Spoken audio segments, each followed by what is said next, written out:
সকালের সূর্য ওঠার সাথে সাথে বাংলাদেশের জন্য একটা দারুণ খবর। অভিনন্দন, অভিনন্দন বাংলাদেশ।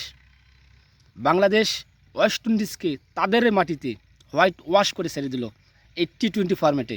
যাদেরকে বলা হয় টি-20 ফরম্যাটের রাজা কিংবা দানবীয় ইনিংস যারা খেলে, সেই ওয়েস্ট ইন্ডিজকে তারা কিন্তু তাদের মাটিতে কিংস্টনের সেন্ট ভিনসেন্টে তাদেরকে হোয়াইট ওয়াশ করে ছেড়ে দিল বাংলার টাইগাররা।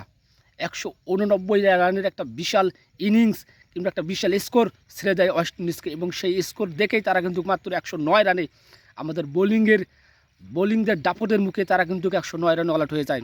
হাসান মাহমুদ, তাসকিন আহমেদ, মেহেদী হাসান মিরাজ কিংবা রিশাদ হোসেনের যে বোলিং ছিল, অসাধারণ বোলিং ছিল। তানজিদ হাসান সাকিব, অসাধারণ বোলিংয়ের দাপটে তারা কিন্তু মাত্র 109 রানে অল আউট হয়ে যায় এবং বাংলাদেশ 80 রানের একটা বিশাল জয়লাভ করে। অভিনন্দন বাংলাদেশ। বাংলাদেশের আজকের যদি আমি ইনিংসটা একটু এক্সপ্লেন করি কিংবা তাদের যে ব্যাটিংয়ের দিকে তাকাই, কিন্তু অসাধারণ, সবাই অসাধারণ ব্যাটিং করছে এবং শেষ ফিনিশার হিসাবে যে জাকের আলী, তার কথা আলাদাভাবে বলতে হয়।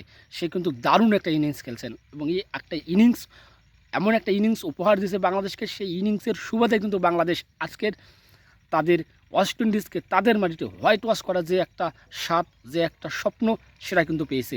এর আগে কিন্তু বাংলাদেশ ওডিআইতে আমরা হোয়াইট ওয়াশ হয়েছি, টেস্টে 1-1 ব্যবধানে আমরা সিরিজ ড্র করছি এবং ব্যাক করছি টি-20-তে। আমরা টি-20 ফরম্যাটে তাদেরকে আমরা হোয়াইট ওয়াশ করছি তাদের মাটিতে। এটা বাংলাদেশের জন্য সবচেয়ে বড় একটা গৌরব, বড় একটা অর্জন। কারণ ক্রিকেটের যে শর্ট ফরম্যাট হচ্ছে টি-20, এই টি-20 ফরম্যাটের সবচেয়ে রাজা বলা যাদেরকে, সেটা হচ্ছে ওয়েস্ট ইন্ডিজ, এবং ওয়েস্ট ইন্ডিজ মাটিতে তাদেরকেই আমরা হোয়াইট ওয়াশ করলাম। সবচাইতে একটা লজ্জাজনক অবস্থা পড়বে ওয়েস্ট ইন্ডিজের।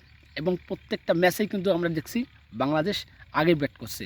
আগে ব্যাট করার পরও বাংলাদেশ প্রথম ম্যাচটা ভালো স্কোর করছিল, দ্বিতীয় ম্যাচটা লো স্কোর করছিল, লো স্কোর করার পরও বাংলাদেশ কিন্তু ম্যাচটা উইনিং হয়েছে। এবং দেন থার্ড ম্যাচটা কিন্তু বাংলাদেশ টি-20-তে যেভাবে খেলার কথা ঠিক সেভাবেই খেলছে, একটা ভালো স্কোর পেয়েছে এবং ওয়েস্ট ইন্ডিজকে তাদের ঘরতে তাদের মাটিতে পরাজয় বরণ করছে। অভিনন্দন বাংলাদেশ।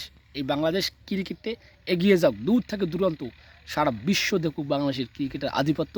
বড় বড় টিমকে বাংলাদেশ হারালে তাদের মধ্যে একটা আত্মবিশ্বাস ফিরে আসে এবং বাংলাদেশ এই আত্মবিশ্বাসটাকে কাজে লাগিয়ে তারা আরও ভালো জায়গায় বেশটা দেওয়ার চেষ্টা করে।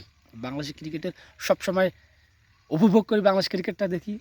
যাই হোক, শুভকামনা বাংলাদেশের জন্য।